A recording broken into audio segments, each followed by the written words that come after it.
Assalamualaikum teman-teman, semangat pagi dan kembali lagi di Teknik Ambo. Pada video kali ini kita akan membahas bab 4, lanjutan video sebelumnya itu tentang heatsink. Nah, untuk matkul lainnya teman-teman bisa cek di playlist ya. Let we start. Nah, di bab 4 di heatsink ini kita masuk ke job desk kedua setelah kita menyelesaikan profil U ya teman-teman. Sama dengan bab sebelumnya, di heatsink ini, di bab 4 ini kita juga bahas tentang landasan teori sedikit. Jadi kita poinkan di 4.1. Nah, heatsink ini pendinginan untuk menyalurkan panas ya serta mendinginkan komponen elektronik seperti IC, transistor atau alat elektronik lainnya yang menimbulkan panas gitu teman-teman. Nah, untuk membuat sebuah heatsink, kita harus mengetahui fungsi dan kegunaan tempat kedudukan serta besar atau kecilnya heatsink yang dibutuhkan untuk komponen elektronika. Jadi dia ini seperti pendingin ya teman-teman. Nah, selain itu, kita harus memperhatikan kedudukan lubang-lubang baut sehingga baut dapat mengikat dengan sempurna baik antara heatsink dengan heatsink lainnya maupun dengan body atau kotak tempat kedudukan komponen elektronika. Setelah landasan teori, kita lanjut ke alat dan bahan ya teman-teman.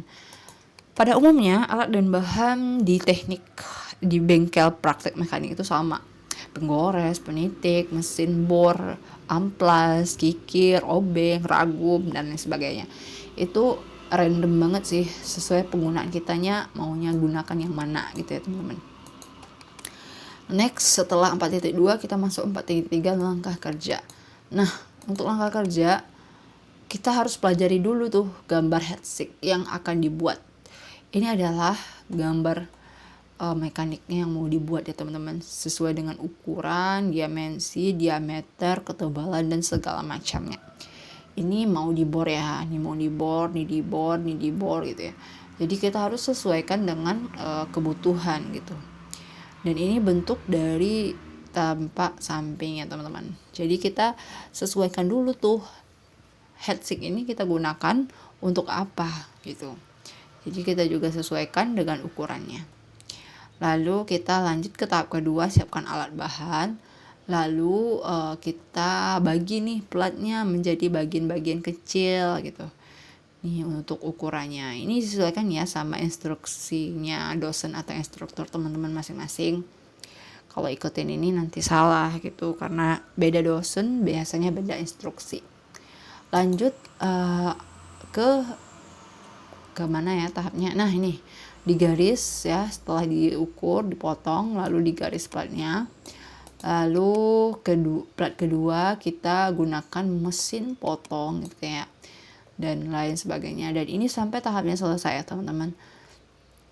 Nih sampai hasilnya tuh kayak gini, kayak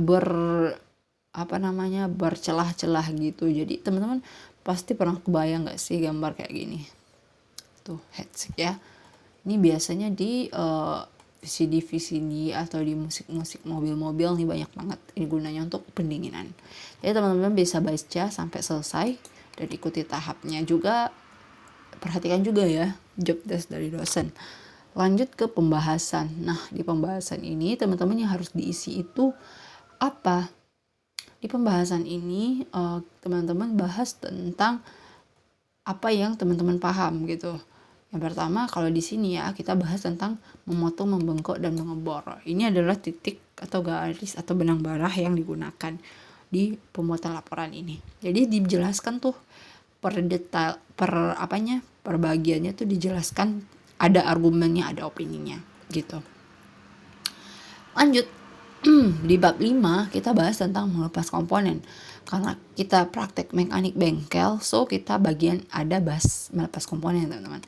Nah, kita bagi itu sedikit landasan teori tentang pembagian ini. Masih lanjut ke alat dan bahan, apa aja yang kita gunakan. Kita gunakan solder, penyedot, multitester gitu ya. Teman-teman pasti udah kebayang nih bentuk-bentuknya. Lanjut, ini adalah langkah kerjanya. Bisa di skip dari screenshot atau juga nanti aku bagiin deh materinya di kolom komentar, di description box. Teman-teman bisa klik limnya akan aku aktifkan. Nah, ada juga ini pembahasan ya teman-teman, walau dia membuka atau membongkar gitu ya, tapi tetap ada pembahasannya gitu. Ya, pembahasannya gimana caranya, tahapnya gitu. Nah, next lanjut ke bab berapa nih ya? Bab 6, maaf. Bab 6 di analisa. Analisa karena kita ada 3 praktek, jadi kita analisanya juga ketiga-tiganya, kita juga pasang opini ketiga-tiganya, kita juga pasang kesimpulan nanti ketiga-tiganya di bab berikutnya. Di analisa ini kita perhatikan ya teman-teman, bakalan lebih spesifik lagi. Ini untuk pembahasan di penitip penggores pengajian, faktor-faktor yang mempengaruhi. Setelah kita praktek ya, apa aja yang mempengaruhi, kita dapat tangkap tuh kekurangan kita di mana, itulah kita jadikan analisa gitu.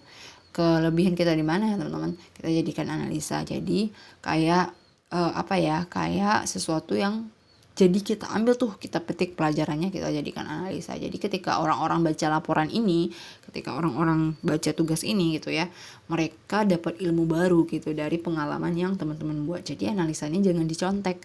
Biasanya tuh anak teknik ya kalau buat laporan ya 1A gitu ya, isinya semuanya A gitu. Padahal enggak, setiap kita lakuin mekanik itu pasti hasilnya beda-beda dan pengalaman yang didapat juga beda-beda. Jadi ilmunya juga banyak gitu. Jadi analisa ini bagian paling mudah sih menurut aku, karena basicnya itu dari pengalaman kita. Ya, isinya itu aja ya teman-teman. Tapi teman-teman bisa kok baca materi-materi orang untuk bisa jadi analisa. Ini relate nggak sih sama gue gitu ya? Ini relate nggak sih sama materi gue yang gue bikin gitu ya? Bisa banget gitu. Next, lanjut ke bagian penutup. Nah, di kesimpulan ini kita ambil inti yang tadi dianalisa ya, intisari. Nah, di penutup ini ada intisarinya lagi. Kita bisa tarik tuh makna dari kalimat kita dianalisa itu apa gitu. Jadi kita bisa tarik di kesimpulan. So, di kesimpulan ini adalah beberapa hal yang memang menjadi titik mendasar atau benang merah utama yang kita dapat di praktek itu ya teman-teman. Nah, seperti ini contohnya ya, bisa teman-teman jadi ke referensi gitu. Next, ada saran. Intinya ya setiap praktek ada kekurangan gitu, kayak jadi sebagai praktikan ya, kita sebagai yang orang praktek disebutnya praktikan, itu bisa menyarankan apa kepada pempraktik berikutnya gitu, kayak calon praktikan berikutnya. So kita bisa bikin di sini apa aja, bisa itu untuk pengeboran sarannya gimana gitu kan ya. Di situ bagiannya kayak gini. Untuk pengajian di bagian saran gimana, pengikiran gimana, dan lain sebagainya. Teman-teman juga bisa sarankan sebelum praktek sebaiknya praktikan makan, boleh, karena itu memang saran gitu ya. Tapi tergantung tuh dengan instruksi instrukturnya, nanti dibilangnya di kesimpulan itu lebih ke bab penutup ya, maksudnya di bab penutup itu harus sesuai dengan job desk yang kita lakukan ya, jangan ngawur gitu, lebih ke situ aja gitu. Tapi kalau universal kita bisa bahas tentang SDM-nya juga. Next, itu ada daftar pustaka. Nah, ini penting banget ya untuk menghindari yang namanya plagiat ya. Untuk plagiat, so kita perlu banget daftar pustaka. Nanti teman-teman walaupun gunain ini sebagai referensi juga teman-teman harus cantumin gitu ya. Ini dapatnya dari mana? Aku juga akan cantumin ini referensinya dari mana. Jadi teman-teman untuk buat sebuah laporan karya ilmiah, karya tulis itu perlu banget referensi atau daftar pustaka sebagai klaim bahwa kita itu ambil ini dari ini loh, bukan buat jimpla gitu ya. Ini karena kasus hak cipta itu udah banyak di Indonesia. Oke, untuk ini dia ya, the end of bengkelnya praktek mekanik. Aku doain semoga teman-teman berhasil nih dalam membuat profil tekniknya dan melepas komponennya. Oke, demikian materi kita kali ini. Untuk teman-teman yang ada pertanyaan bisa di drop di kolom komentar atau email di teknikambos99@gmail.com.